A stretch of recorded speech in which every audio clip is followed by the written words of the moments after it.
परक्यांनाही आपलंसं करतील असे गोड शब्द असतात. त्या शब्दांनाही कोडं पडावं अशी गोड माणसं असतात. किती मोठं भाग्य असतं जेव्हा ती माणसं आपली असतात. अशाच आपल्या माणसांसाठी घेऊन येत आहे सुंदर सुविचार. मोठं व्हायचं आणि यशस्वी व्हायचंय तर अपमान गिळायला शिका. उद्या मोठी व्हाल तेव्हा हीच अपमान करणारी लोक स्वतःचा मान वाढवायला तुमची नक्की ओळख सांगतील. समर्थक कमी झाले तरी चालतील, पण विरोधकांची गर्दी कमी होता कामा नये. कारण आपल्या प्रगतीत विरोधकांचा सिंहाचा वाटा असतो. पुन्हा जिंकायची तयारी तिथूनच करायची जिथे हरण्याची जास्त भीती वाटते. रोज सकाळी उठल्यानंतर तुमच्याकडे 2 पर्याय असतात. स्वप्न बघत परत झोपा, नाही तर त्या स्वप्नांच्या मागे लागा. तुम्ही ठरवलेल्या ध्येयांवर लोक हसत नसतील तर तुमची ध्येये खूपच लहान आहेत हे लक्षात घ्या.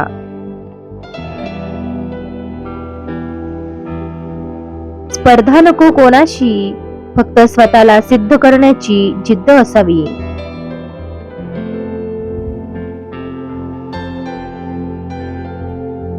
कुणाच्याही आयुष्यात आपली एक जागा असावी. हक्काची किंवा महत्वाची नसली तरी चालेल, पण ती कधीही बदलणारी नसावी.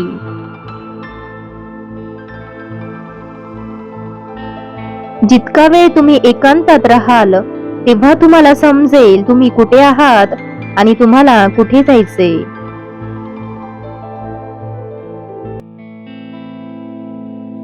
आयुष्यात कधी कधी असं वाटतं काही माणसं थोडी आधी भेटली असती तर बरं झालं असतं, आणि काही माणसं भेटलीच नसती तर अजून बरं झालं असतं.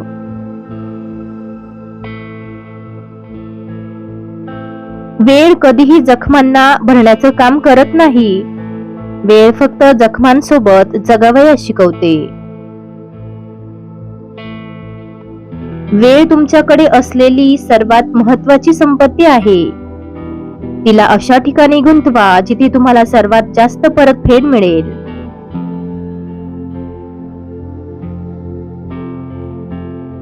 आयुष्य म्हणजे पत्त्यांचा खेळ.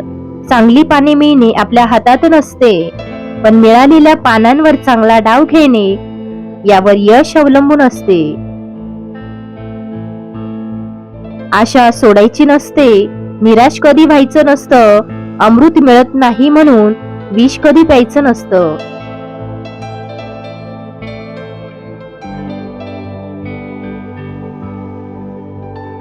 जिंकायच्या उद्देशाने सुरुवात केली तर हरायचा प्रश्नच येत नाही. लोक तुमच्या हरण्याची वाट पाहत आहे, त्यांना जिंकून दाखवा. जेव्हा सगळंच संपून गेलंय असं आपल्याला वाटतं, तीच खरी वेळ असते नवीन काहीतरी सुरू करण्याची. आपण वाऱ्याची दिशा बदलू शकत नाही, परंतु आपला पतंग मात्र निश्चितच नियंत्रित करू शकतो. सगळेच आपल्यासाठी टाळ्या वाजवणार नाहीत, तर काही जण आपल्याला बोटही दाखवतील हेही स्वीकारावं लागते. क्योंकि जब तक जिंदा तब तक है निंदा. वळून कोणी पाहिलं नाही म्हणून माळ्यावरच्या चाफ्याचं अडलं नाही. शेवटी पानांनीही साथ सोडली, पण पठ्ठ्यानं बहरणं सोडलं नाही.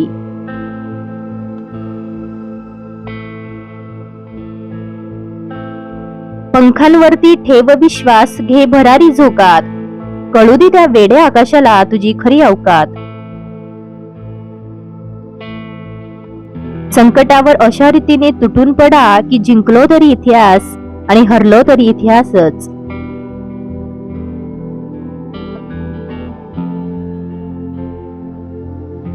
डोकं शांत असेल तर निर्णय चुकत नाही. भाषा गोड असेल तर माणसं तुटत नाहीत. रात्र नाही स्वप्न बदलते, दिवा नाही बात बदलते. मनात नेहमी जिंकण्याची आशा असावी. कारण नशीब बदलो ना बदलो पण वेळ नक्कीच बदलते.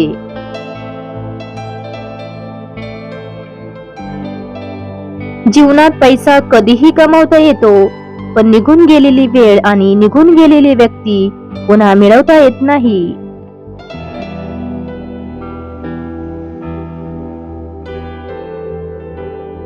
जर तुमचा नशिबावर विश्वास असेल तर तुमच्या नशिबात जे लिहिलं आहे ते तुम्हाला मिळेल, आणि जर तुमचा स्वतःवर विश्वास असेल तर तुम्हाला हवे ते मिळेल.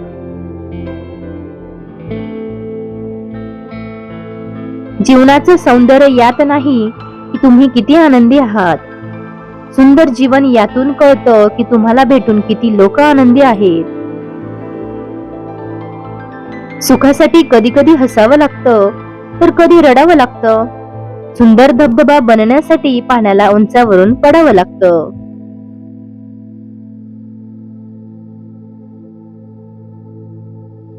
एवढे लहान बना की प्रत्येक जण तुमच्या सोबत बसू शकेल, आणि एवढे मोठे बना की जेव्हा तुम्ही उभे राहाल तेव्हा कोणीही बसलेला नसेल.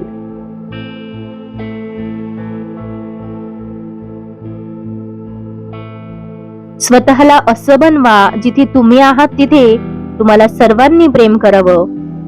तिथून तुम्ही जाल तिथे सर्वजण तुमची आठवण करतील, आणि जिथे तुम्ही जाणार असाल तिथे सर्वजण तुमची वाट पाहत असतील.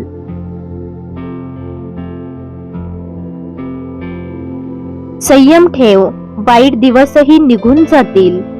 आज तुला पाहून असतात ते उद्या तुला पाहतच राहतील.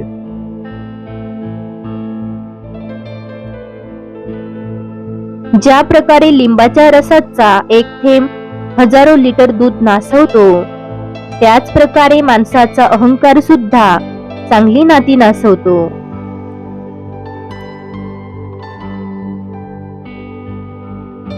जीवनामध्ये आपली तुलना कधीच कोणाशी करू नका. तुम्ही जसे आहात तसे सर्वश्रेष्ठ आहात, कारण देवाची प्रत्येक रचना ही सर्वोत्तम आणि सर्वश्रेष्ठ आहे.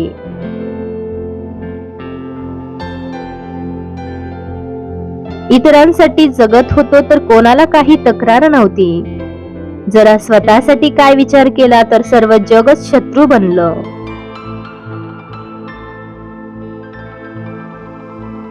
जळायला काहीच नसले की पेटलेली काडी सुद्धा आपोआपच विझते. बरं चाललंय आयुष्यात हे आपण कोणालाही सांगू शकतो, पण खरं काय चाललंय आपल्या आयुष्यात हे सांगायला जवळचाच माणूस लागतो. रसिक प्रेक्षक हो, हे सुविचार तुमच्या मनाला स्पर्शून गेले असतील तर या प्रेरणेची ज्योत अधिकाधिक लोकांपर्यंत पोहोचवा. आपल्या आयुष्याला उजाळा देणाऱ्या अशा विचारांसाठी चॅनलला सबस्क्राईब करा, व्हिडिओला लाईक करा आणि तुमचे मौल्यवान विचार कमेंटमध्ये नक्की लिहा. पुन्हा भेटूया एका नव्या विषयासह, नव्या उमेदीसह आणि यशाच्या नव्या प्रवासासह. धन्यवाद.